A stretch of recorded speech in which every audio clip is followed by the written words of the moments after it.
All right, where do we even begin? This is a kind of crazy week for reasons that most of you are probably familiar with. I'm going to get to those in a moment, and I'll just do some of the easy stuff of things that have gone on since a week ago first, and then we'll jump into inevitably the ransomware stuff. So I did a Pluralsight webinar this morning, very nice and early. I was up at 4:30 because Australia's on the other side of the world to everywhere. I have to do that when I do anything live. So I did a webinar on HTTPS and all the things that your organisation needs to know. It was recorded. It will be out there republished at some point in time so that you can watch it later on. I had, I think at peak, about 450 people or something like that join, which was good. Loads and loads of questions afterwards, which is great. A lot of questions that I think many of you would probably already know the answers to, but that's because you watch me and you read these things. It just kind of reminds you that there is a massive part of the internet out there and people building the internet that really haven't given a lot of thought yet to HTTPS. It just hasn't been on their radar. So a good reminder of just how important this is and also where the levels of understanding are. And just for interest's sake, for those of you that are interested, the reason why most of my Pluralsight courses, most of my talks, etc., are at a more sort of beginner to intermediate level is because that's where the masses of audience are. So these are the areas that I have the greatest amount of influence on. This is the area where we can make the greatest amount of change.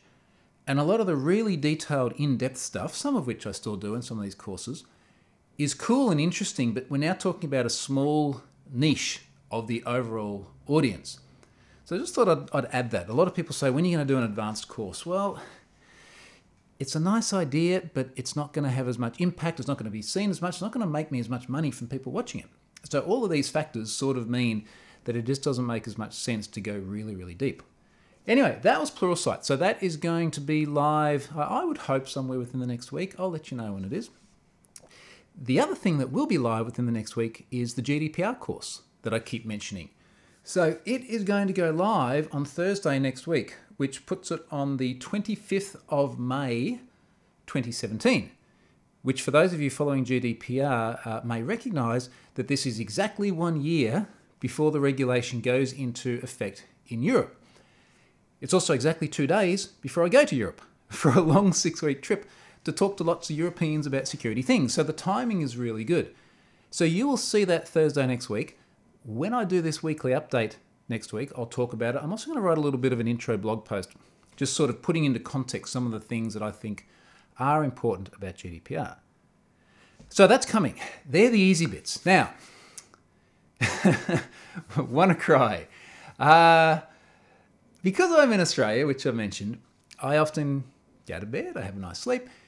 The rest of the world is up doing things overnight, and I wake up and suddenly everything is different. And this is how it was Saturday. And, you know, like I get up normally pretty early and I'm sort of going through my feed of things and you keep sort of seeing the same stuff come up again, you know, WannaCry, ransomware, etc. And it usually takes me a while to sort of figure out, is this actually something important or is it just a few people talking about it? But it became evident really quickly that WannaCry was a massive thing. This was lots of endpoints, lots of machines being infected with ransomware, encrypting all their files. Nothing particularly unusual about that. We've seen heaps of ransomware over recent years anyway.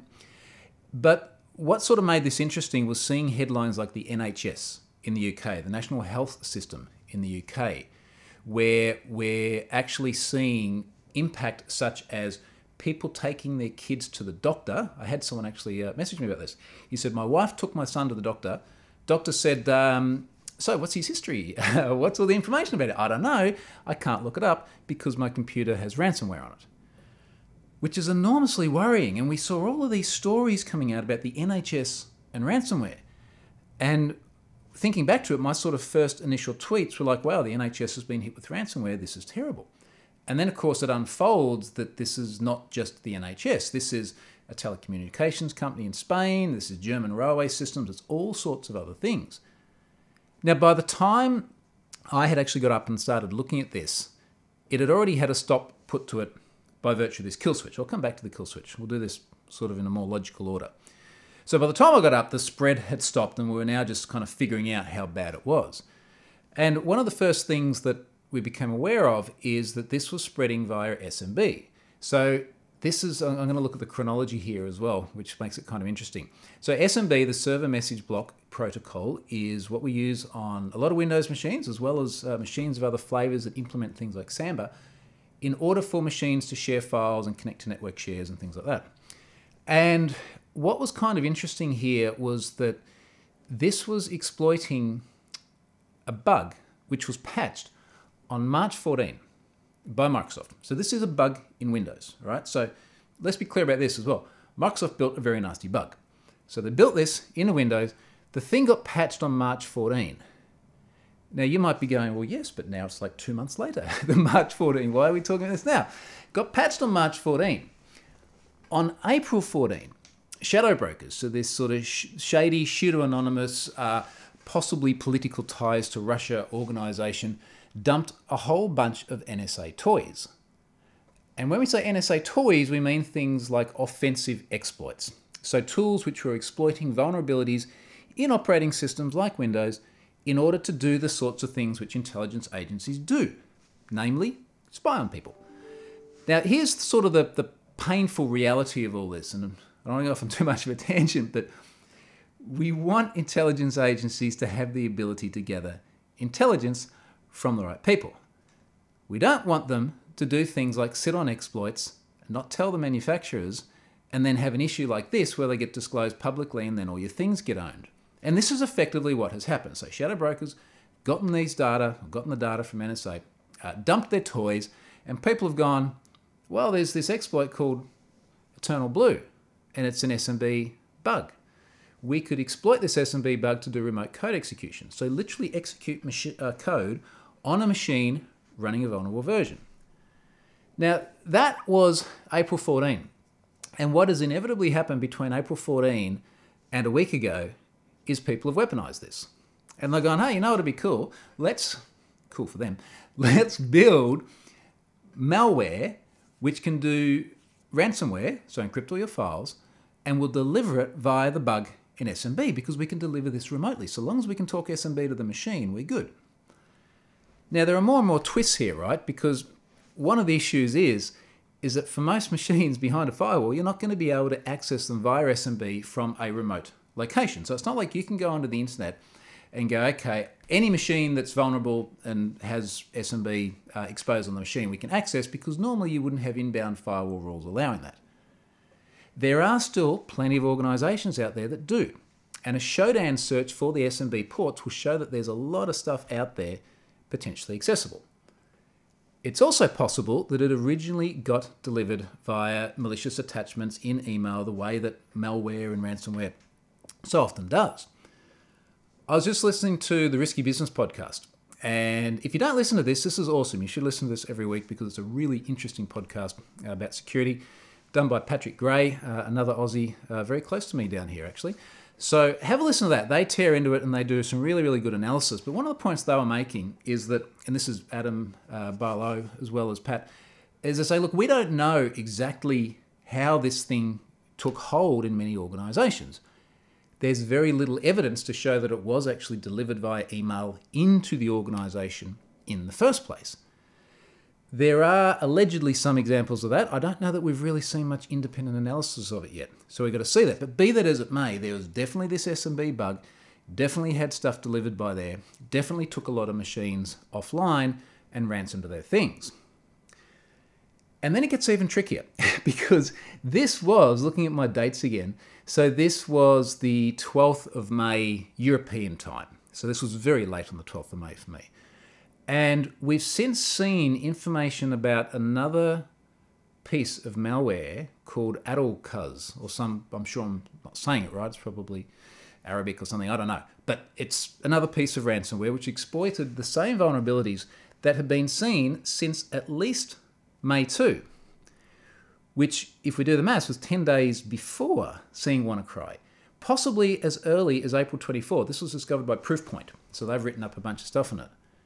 So at least 10 days earlier, and then possibly more like 2 and a bit weeks earlier, there was something else exploiting this, and the timelines would make sense because it was April 24 that shadow brokers dumped their stuff. 10 days later, yeah, you could see someone weaponizing that exploit now that it was publicly known. And this Adulcuz software, malware, was mining Monero coin. So I was doing cryptocurrency mining. But here's the interesting thing about it. So it was infecting machines via the SMB bug. It was, after infecting the machines, it was disabling SMB, which is almost like patching it, right? So it's patching it so nothing else can come in there and exploit it, which is kind of sneaky. It's like, this is my machine now. No, you can't come and attack it with WannaCry or whatever else. So it was infecting these machines, obviously doing all the sort of C&C communications as well. So it had a back channel in order to communicate to whoever was controlling this centrally. Mining the coins, we were infected well before WannaCry. However, all of this was also infecting machines well after the patch. And this is where my week took quite an interesting turn. So, you know, we're looking at this and we're sort of looking at how everything's unfolded and going, okay, lots of machines hosed, etc. Hey, Microsoft had this patch, MS17-010 on March 14. Why are we now looking at this almost a month later and going, there's all these machines that have been, or rephrase it, it wasn't almost a month later, it's almost 2 months later. Because the chronology was, here's the patch, a month later roughly, here's shadow brokers, another month later roughly, here's the WannaCry exploit. So we're going, how come almost 2 months later, all these machines are getting hosed when there's a patch out there? And I made a tweet at one point where, in fact, I think what had happened is someone had pointed me at a CNET article about how to disable Windows Update. And the premise of the update, or rather the premise of the article was, Windows Update can be annoying because sometimes it restarts your machine. Here's how to turn it off. And I look at this going, like, especially right after this WannaCry stuff, where people are getting their files encrypted and taken away from them. To have a piece like this which shows here's how to turn off the thing which does the defense just seemed unfathomably stupid. And I tweeted something to the effect that it was stupidity. It got tweeted 1,000 or retweeted 1,000 plus times, so obviously a lot of people felt the same way. And then a lot of people got really pissed at me as well. I think I've mentioned this before. People on the internet love to get pissed. I swear some people is a full-time job. So this is where we sort of transition from one phase of this week's story to another. The WannaCry stuff, huge amount of press, huge amount of noise. I had 135 comments to date on that as well. So there's a lot of engagement. Now, I saw people getting cranky at this tweet. And just to be clear as well, I did write a big piece on WannaCry. I sort of went through that phase of, is this big enough to worry about? And then by about the middle of my Saturday, I was like, yeah, I probably should do something on this. Mostly because I like to try and distill things in a way that I think is easy for most people to consume. Not just you consumer, general public. There's a lot of info that I put in there that's not relevant to my non-technical parents, for example.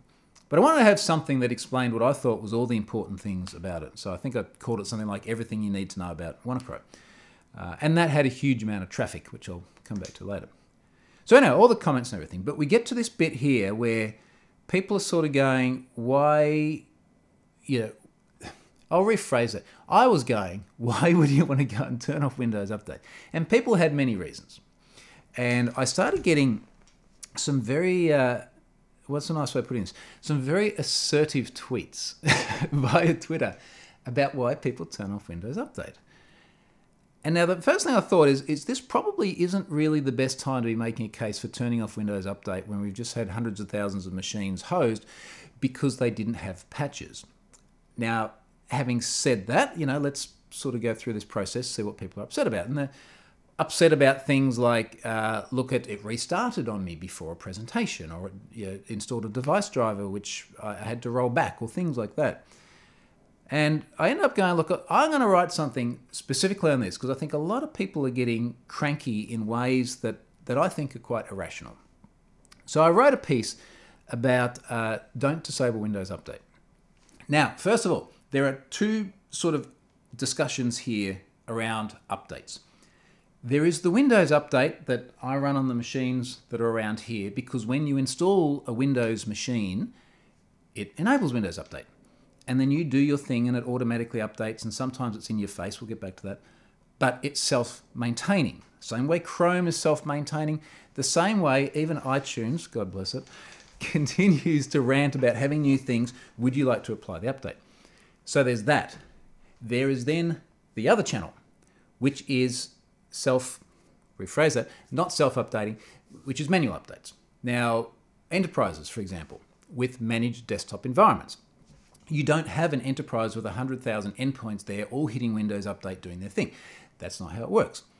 I've come from an enterprise with 100,000 endpoints where I was involved very often in the upgrade cycle or the upgrade process and very often in the testing of patches and things like this. So I've seen very, very firsthand over many years how that works.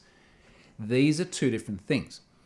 The likes of the NHS would have been a managed desktop environment. Now, the thing with those guys is that someone, somewhere within that organisation, would have been responsible for patches. Inevitably, there'd be a lot of people there, but ultimately it all boils up, there'll be someone accountable for this. So they would have been going through, looking at patches that come down and going through all the testing processes that a large organisation has to do. So is it going to break all of our legacy software? You know, hey, we've still got applications out there that need to run JRE. Is it going to break JRE? Do we need to test all this carefully? Do we need to only push it to some people? Is there a way of mitigating the other risks and things that come up as a result? Patching within large organisations can be a hard problem. A lot of it is hard because we've got a lot of very shitty applications. And this was the pain that I so frequently had to go through at Pfizer. So 100,000 odd endpoints, loads of legacy applications, particularly in my area where I was very involved in the web. When we would go through something like, say, a browser upgrade, so I recall going from the likes of IE 6 to 7, some people went to 7, some people went straight to 8. We spent a seven-figure amount of money just fixing applications so that they'd work on the newer version of IE. Let's not get into the whole IE 6 thing right now, but this is the thing. It's not necessarily an easy transition. The point is that organizations have got to be well-resourced enough to do that. Like, none of this is a surprise. It's not like the IT or the CIO or whoever it is gets in one day and goes, oh, geez, I didn't think we'd have to patch. Like, we know this. We have to do that.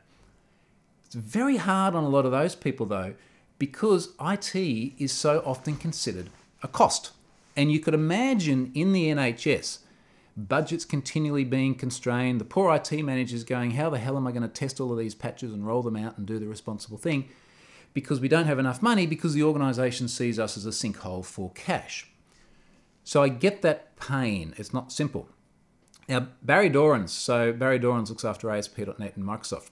And he made a really interesting tweet where he was sort of saying, look, imagine the likes of an MRI machine somewhere in a hospital, and the thing's running XP, it's been there forever. The machine costs $15 million, you've got to take the roof off the building to get it out, and there's no upgrade path. Maybe vendor's not supporting it anymore. Like, what are you going to do? That's not an easy problem. There are lots of other mitigating controls. For example, not having it on the internet, not having SMB open, and all sorts of other things like that. But that is a really hard problem. Now, that is that side of things. I want to get back to the bit about Windows Update, because the Windows Update story is the personal story. So that's what you are probably running on your machines, should be running your machines, what your non-significant others or your let's try that again. Your non-technical significant others or your friends who are not techies, all of these people should be running Windows Update. In fact, pretty much everyone with a desktop machine running Windows should be, unless you are very, very careful with the way you take patches. Now, this is where people got quite upset because they said, okay, like I mentioned before, I've had it restart before a presentation, so I don't turn Windows Update on. In fact, it's not that they don't turn it on, they actively disable it because it is on by default. By pure coincidence, I rebuilt my desktop machine on the weekend. It's just got to that sort of OS rot time 2 years later, the amount of crap that I put on my machines. And I went, okay, clean sweep, installed it, here's all the updates, everything's turned on automatically, good to go. So magic happens in the background. So when people turn this off and stuff like WannaCry happens, they don't get patches. Now, they don't necessarily have to, they don't necessarily have to do anything malicious, right? So I'll rephrase that. It's not that they have to do anything malicious. They don't have to do anything risky. Because I've had people say in response to this blog post, well, I think I'm okay because I don't open unsafe attachments. That's not how WannaCry works. WannaCry goes, you got SMB and it's accessible. Job done. We have seen so many drive-by vulnerabilities on websites, usually due to the likes of Flash and Silverlight and stuff like that, where you open up your browser and go to a site. Could be a mainstream, legitimate, trustworthy site, but there's an ad network and it's been infected, and your machine gets Angler exploit kit, and the next thing you know, you got ransomware. It can be so easy to get infected. So this sort of premise of I'm going to take risks of not installing things because I think I'm going to do other things which will probably keep me safe is very, very risky. You've got to be really, really confident with that strategy. So the discussions on that blog post, it's worthwhile going and reading some of the comments because, holy shit, some of these people got angry. I had multiple people get really angry that I haven't been able to fix this yet because I work for Microsoft. Now, I am very, very conscious that having a title like Regional Director is very confusing, which is why in the blog post I literally wrote, I don't work for Microsoft. And I linked to the Regional Director page, which explains exactly what it is to avoid confusion. And it didn't stop multiple people abusing me for working for Microsoft and making Windows Update so bad. It didn't stop one guy writing paragraphs of blog comment about how bad I was, and I shouldn't be saying them when I talk to Microsoft because it's really my fault. And by the time I went to answer, obviously the penny had dropped and he deleted the comment and moved on and, I don't know, gone and abused someone else. So there was a lot of that sort of thing happening. People are really angry. And I was conscious when I was writing this that there are two very important things to acknowledge here. And one is Windows Update can screw up your things. I have had Windows Update blue screen me, wreck my drivers, kill audio. I've had to go and restore to safe mode. I've probably had times where it's nuked the machine. I've had enough machines over enough years. Odds are something's going to go wrong. Again, particularly the sort of stuff I do, installing lots of things and playing with settings, etc. Stuff goes wrong. But I think the thing that sort of really started to stun me was a number of people who said, I've had more problems with Windows Update than I had with ransomware, therefore I'm turning off Windows Update. And I'm going, so hang on a second. What you're saying is you install Windows Updates and you don't get ransomware, therefore Windows Updates are kind of pointless. It's like, this is the sign of success. If you no longer have ransomware, if you don't get ransomware or any other malware or stuff like that, then first of all, that is a very good thing. That is the desirable outcome. You do not want to have a ratio of more work from malware than what you do from updates because something's really wrong if that's the case. So that kind of struck me as very odd. I had a lot of people get very cranky. And again, read the comments. There's actually 212 comments there. So 50% more comments on the Windows Update blog post than there were on the WannaCry blog post. A lot of people get cranky because they're saying things like, everything from one guy was saying, software is meant to be free. You know, I'm like, well, updates are free. No. Free is in like without control and government control. I think he got very philosophical and I kind of lost track. That sort of thing. A lot of people cranky that Microsoft is pushing both security updates and feature updates. And effectively, they were sort of saying there should be two streams. You could take just security or you could take just features, but you wouldn't have to take both. And I'm going, well, all right, back up a second. Firstly, try doing that with iOS. Try doing that with Mac OS. Try doing that with Chrome. Try doing that with the Adobe updaters. These tools generally don't sort of go, there is a security stream and a feature stream. And one of the reasons is, imagine the number of branches that you would end up with in your software if you start from sort of one good known state, you push it out, and then you go, okay, well now we're actually adding a feature to add a piece of functionality, which is good. People like new things. But now we've also got a bug. Now, what do? Do we have two different streams? And if we do that, what happens then when we add another new feature later on? That's fine, but then there's a different bug in that one. But we can't update the bug stream because that was really branched off that first fix. You know what I mean? Like it just doesn't get maintained that way. And even today, there was someone sort of saying, well, people don't like new features. They don't like seeing new things. Have you seen an Apple keynote? It's like, they do. They love this stuff. And not just organizations love pushing it out. People take this software very, very quickly, very often. What people don't like is friction, which messes up their things and makes things unpredictable or unstable or that sort of thing. And sometimes these two things collide and they make your life difficult. And again, there is this whole discussion about how can Microsoft make Windows Update better? Now, to that effect, I certainly have spoken to people at Microsoft, and I've got other things that I really want to talk to them about, to say this is the way it's perceived. There is a big perception out there that Windows Update messes up your things. Now, in fairness, it rarely happens to me across all my machines, but even a rare percentage, again, over many machines and many years, means that I've certainly had dramas. I personally haven't found it a big problem, but I'm hearing from a lot of people that it is, and I think Microsoft need to do a better job of that. They have screwed stuff up in the past. They have pushed Windows 10 way too aggressively via the update system, and I think they've acknowledged that that was a pretty bad move as well.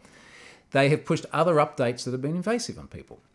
And they need to sort of regain some trust, because really what we want, and I think everyone should be able to agree on this, our perfect world is that for the masses out there, they should be able to run devices like the iPhone that I'm recording this on, all my Windows PCs, and the damn things just work, right? Without having to manually go and take patches or think about feature streams or security streams.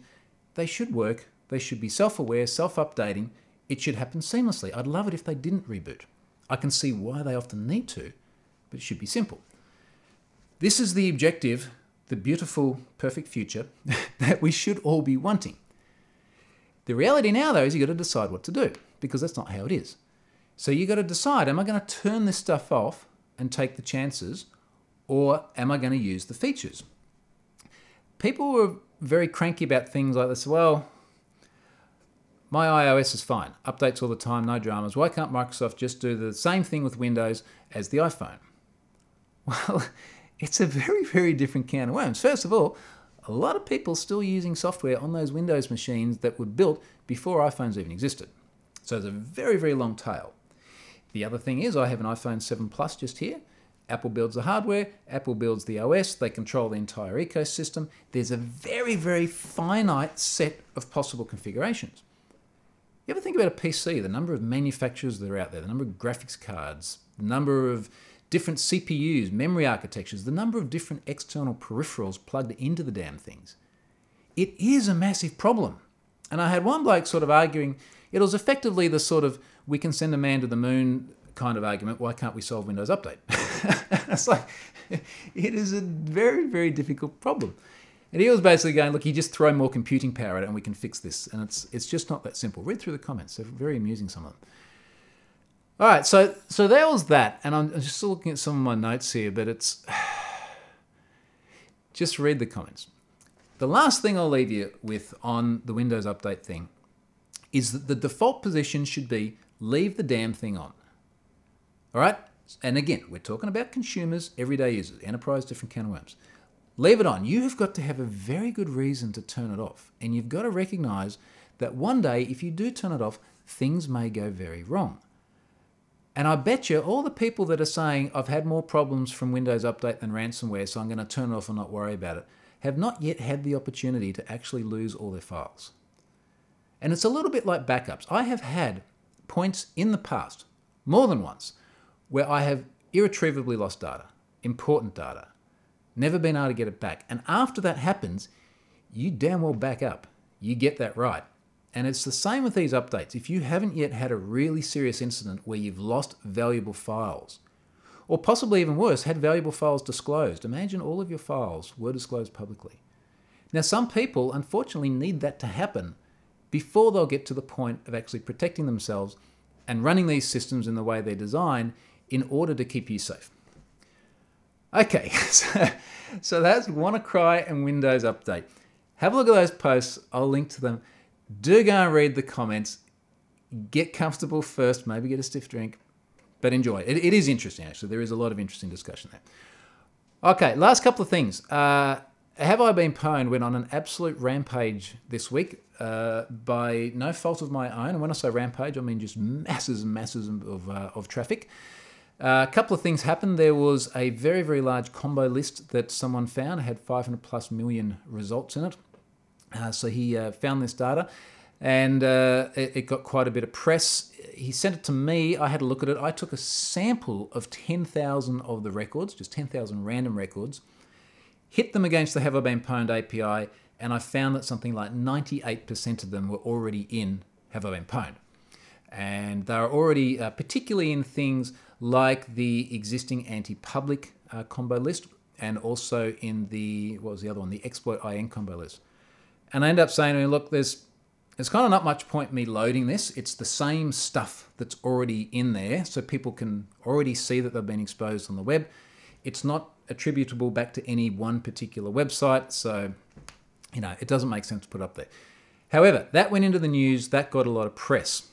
Now, that drove a lot of traffic, particularly from Belgium and Netherlands, and there was a lot of consumer-facing press.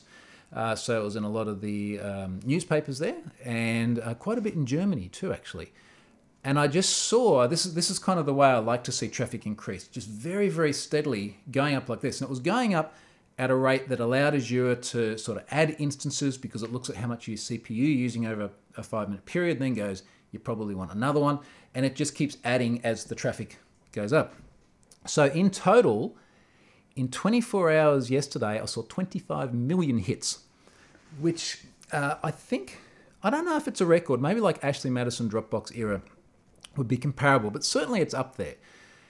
I saw 1.3 million unique users just yesterday, which was also kind of cool.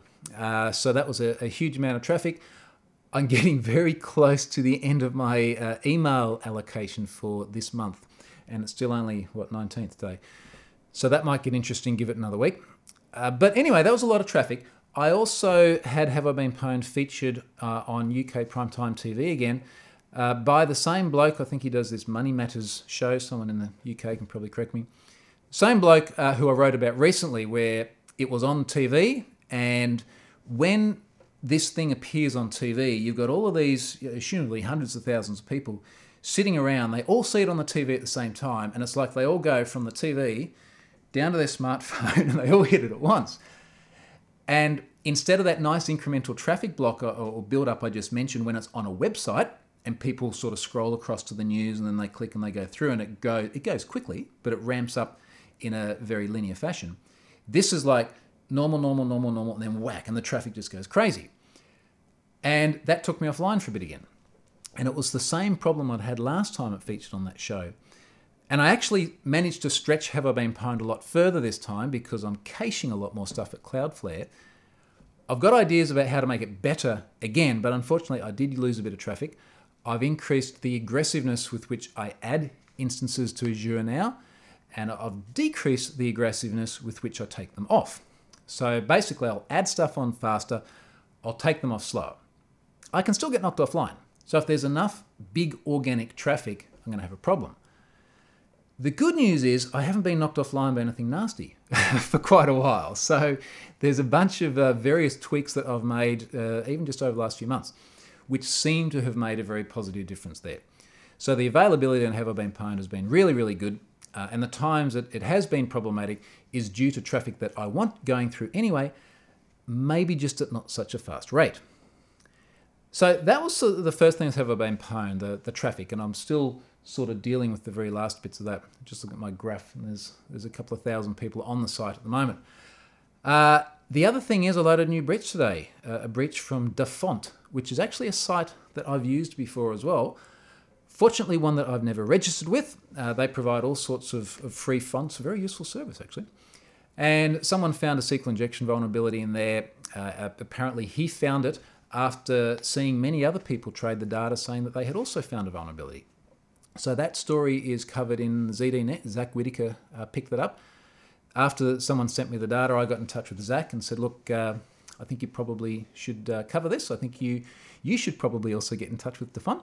It's always better to get journalists to do this because they're very good at actually getting answers. And as good as Zach is, he couldn't get an answer. So he did his best to try and get in touch with them. Couldn't get any feedback from them. There's now 630 something thousand records in Have I Been Pwned from Default. So if you've used that service before, go and check that out because you may find yourself in there. All right, very, very, very last things before I wrap this up. And I had so many things today that my notes are actually scrolling. I'm going to be at the AusCert conference in Australia next week. And one of the things that I really, really like about this conference is I walk out my front door down there and I walk about 15 minutes that way and I'm there. And it's done, which is awesome. Because that is a very, very different proposition to the weekend where I then have to fly to the other side of the world and do all the things in Europe. But I'll be there. I'm going to be doing a talk on responsible disclosure. And in fact, the talk is playing nice and staying out of prison. So it's about how to do disclosure in ways that is responsible. And as the title suggests, won't get you into trouble. And it's also about how organisations can make disclosure easier on individuals. And I've got a lot of good examples, or a lot of examples of both really good behaviours from researchers and organisations and really bad behaviours. And look, you've probably heard me talk about some of these. Some of them are actually kind of horrific on both sides of the fence. But anyway, that should be a really fun talk. So I will be doing that on Thursday before heading off initially to Portugal on Saturday and then on to other places in Europe, which I'll talk about more when I get closer to it. Very last thing, NetSparker is sponsoring my blog again this week. They've been around for a while now, been around sponsoring my blog for a while now. They've certainly been around as a company for quite some years because I've been using them for many years. They've been great. They picked a really good week to have a presence on my website because I've had on troyhunt.com 391,000 unique users in the last week. So I hope that's worked out really well for them. Do go and check out NetSparker because that is a tool that I genuinely love using and has been very useful. So that is it for now. I know it's been a little bit of a crazy one. It's gone a bit longer, but it has been a bit of a crazy week.